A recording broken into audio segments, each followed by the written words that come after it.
بسم اللہ الرحمن الرحیم۔ صرف 5 منٹ کا مدرسہ قرآن و حدیث کی روشنی میں 310واں دن 10 ذی القعدہ۔ نمبر 1، اسلامی تاریخ۔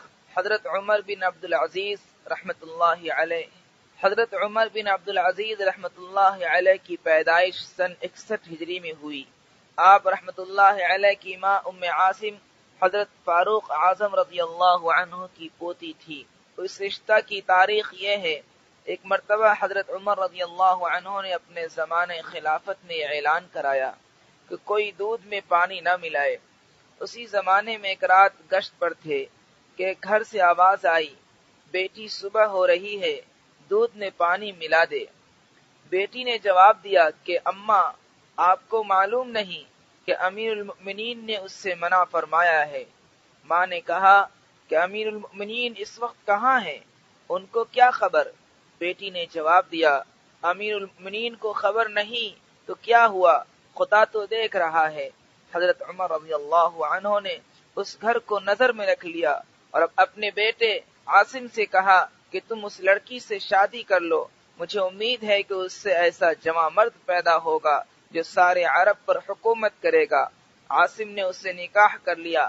حضرت عمر رضی اللہ عنہ کی پیشین گوئی کے مطابق اس خاندان میں عمر بن عبدالعزیز رحمۃ اللہ علیہ پیدا ہوئے، جنہوں نے خلافت راشدہ کے طرز پر حکومت کی، یہاں تک کہ انہیں عمر ثانی یعنی دوسرا عمر کہا جانے لگا۔ نمبر 2، حضور صلی اللہ علیہ وسلم کا معجزہ، اونٹ کی رفتار کا تیز ہونا۔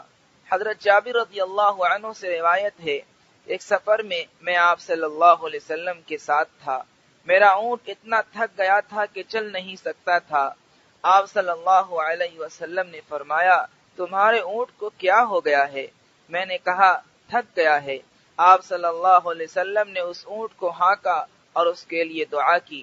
آپ صلی اللہ علیہ وسلم کی دعا کی برکت سے اس اونٹ کا یہ حال ہو گیا کہ سب اونٹوں سے آگے چلتا تھا۔ نمبر 3، ایک فرض کے بارے میں، قضا نمازوں کی ادائیگی۔ رسول اللہ صلی اللہ علیہ وسلم نے فرمایا، جو کوئی نماز پڑھنا بھول گیا یا نماز کے وقت سوتا رہ گیا تو اس کا کفارہ یہ ہے کہ جب یاد آئے اسی وقت پڑھ لے۔ فائدہ، اگر کسی شخص کی نماز کسی عذر کی وجہ سے چھوٹ جائے یا سونے کی حالت میں نماز کا وقت گزر جائے تو بعد میں اس کو پڑھنا فرض ہے۔ نمبر 4، ایک سنت کے بارے میں، زمزم پینے کی دعا۔ حضرت ابن عباس رضی اللہ عنہ جب زمزم پیتے تو یہ دعا فرماتے، اللہم انی اسألک علما نافعا ورزقا واسعا وشفاء من کل داء۔ ترجمہ، اے اللہ، میں تجھ سے نفع بخش علم، کشادہ روزی اور ہر بیماری سے شفا کا سوال کرتا ہوں۔ نمبر 5، ایک اہم عمل کی فضیلت، علم سیکھنے کی حالت میں موت آنا۔ رسول اللہ صلی اللہ علیہ وسلم نے فرمایا، اسلام کو زندہ رکھنے کی غرض سے علم حاصل کرنے کے دوران جس کی موت ہو جائے تو جنت میں اس کے اور نبیوں کے درمیان صرف 1 درجے کا فرق ہوگا۔ نمبر 6، ایک گناہ کے بارے میں، یتیموں کا مال مت کھاؤ۔ قرآن میں اللہ تعالیٰ فرماتا ہے، یتیموں کے مال ان کو دیتے رہا کرو اور پاک مال کو ناپاک مال سے نہ بدلو، اور ان کا مال اپنے مالوں کے ساتھ ملا کر مت کھاؤ، ایسا کرنا یقیناً بہت بڑا گناہ ہے۔ نمبر 7، دنیا کے بارے میں، دنیا چاہنے والوں کے لیے نقصان۔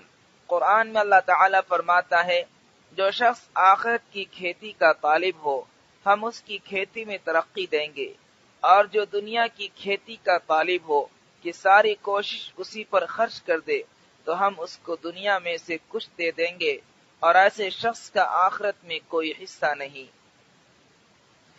نمبر 8، آخرت کے بارے میں، زیادہ عمل کی تمنا۔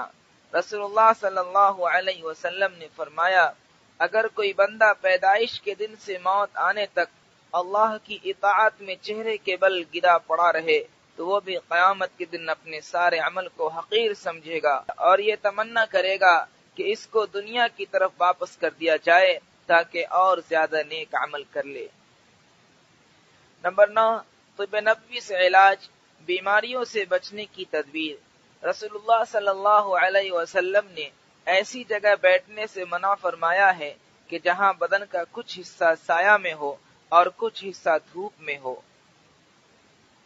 نمبر 10، نبی صلی اللہ علیہ وسلم کی نصیحت۔ رسول اللہ صلی اللہ علیہ وسلم نے فرمایا، ابو ذر، تم جہاں کہیں ہو اللہ سے ڈرو، گناہ ہو جانے کے بعد نیک کام کر لیا کرو، یہ نیکی اس گناہ کو مٹا دے گی، اور لوگوں کے ساتھ بہترین اخلاق سے پیش آؤ۔